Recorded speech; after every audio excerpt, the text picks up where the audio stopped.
Bienvenue au module H dans notre programme pédagogique des écoles de jardin, Compost Fou. Dans ce module, nous discuterons du processus de compostage, apprendrons quels matériaux peuvent être utilisés pour le fabriquer et comment vous pouvez impliquer les élèves dans la collecte et la construction d'un bac pour une utilisation à l'école. Commençons donc par les bases. Qu'est-ce que le compost ? Le compost est une matière organique décomposée ou en décomposition. Le processus de décomposition de ce matériau est effectué par des organismes vivants tels que des bactéries, des champignons, des vers, des insectes, etc. Pour ce faire, ils ont besoin de nourriture, d'air et d'eau comme nous. La nourriture est le matériau que vous mettez dans le bac à compost et nous l'examinerons de plus près dans une minute. Pour qu'il y ait un bon compostage, il doit y avoir beaucoup d'air.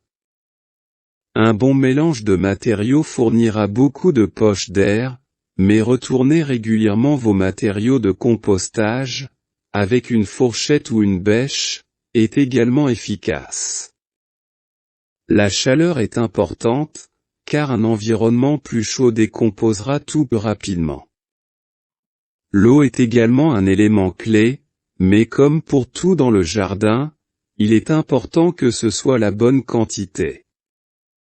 Si votre compost semble trop humide, vous pouvez ajouter plus de matériaux alimentaires sous forme de brins, et s'il est sec, vous pouvez ajouter des légumes verts ou de l'eau d'une boîte. Lors de la fabrication du compost, le mélange 50-50 de brins et de légumes verts devrait être utilisé. Mais que sont-ils ? Explorons cela davantage.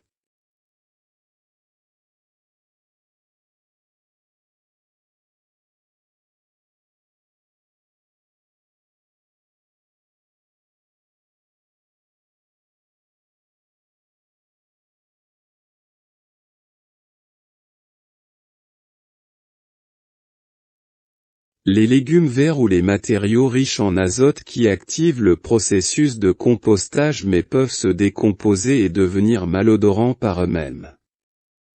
Les boutures d'herbe, les légumes crus, les pelures de fruits, le marc de café, les feuilles, les plantes vertes douces et les mauvaises herbes.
Ensuite, vous pouvez discuter du compostage et du recyclage avec les élèves.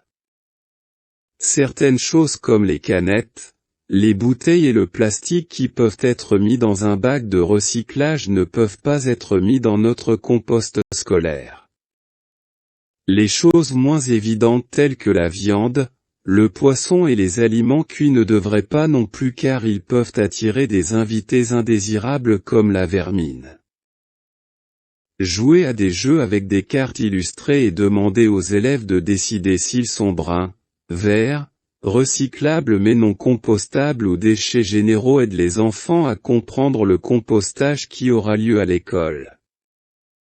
Et empêchez tous les objets indésirables d'aller dans le bac, ou le tas, une fois que le compostage commence.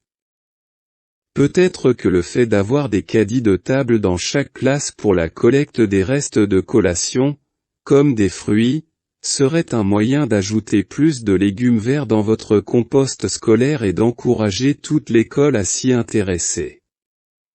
Il faut parfois entre 1 et 2 ans pour que le compost soit prêt à l'emploi. Quand il fait sombre et friable et qu'il a une odeur terreuse, il est temps que ce matériau nutritif soit utilisé à bon escient tout autour du jardin.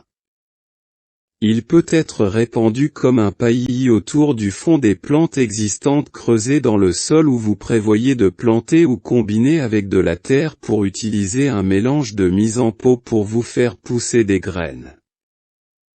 L'emplacement d'un composteur ou d'un tas sur le terrain de l'école devrait tenir compte de la quantité de lumière qu'il aura et de la facilité d'accès pour les élèves.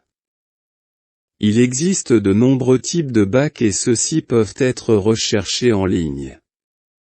L'utilisation de bois recyclé à partir de palettes pour en faire un, est un excellent moyen de poursuivre les discussions sur le recyclage et de mettre cela en action. Il donne également la possibilité à la communauté au sens large de participer à la construction du bac si vos élèves ne sont pas en mesure de le faire eux-mêmes. Le compost aide à fournir certains des nutriments dont les plantes ont besoin pour croître et fait partie du cycle des nutriments. Il faut l'ajouter à votre jardin petit à petit au fur et à mesure qu'il devient prêt à l'emploi. Le compost aide à faire un sol sain. Un sol sain signifie des plantes saines, et des plantes saines signifient des personnes en bonne santé. Un compost nutritif et un sol sain sont essentiels à la germination réussie des graines et à la croissance des plantes, et nous examinerons les graines et la germination dans notre prochain module de l'école de jardinage.